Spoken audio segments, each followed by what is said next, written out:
Hi అండి, Shyamala cooking and rangoli ఛానల్కి స్వాగతం.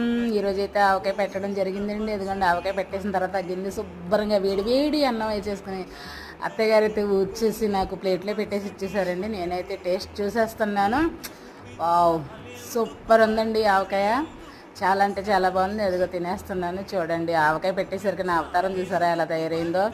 మార్నింగ్ నుంచి అలాగా ఖాళీ లేకుండా అన్నీ రెడీ చేసి పెట్టుకుంటే 2కి అయిందండి ఆవకాయ పెట్టే కార్యక్రమం. చాలా పని ఉంటుందండి. అయితే ప్యాకెట్లు కొని తెచ్చుకునే వాళ్ళకి అంత పని ఉండదులేండి.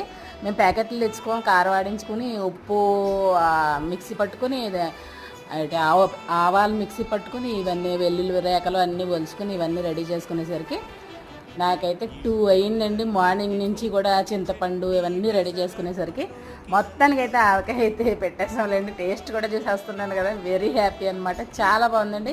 మీలో ఇలా తినడం ఎంతమందికి ఇష్టం అండి? తప్పకుండా కామెంట్ చేయండి.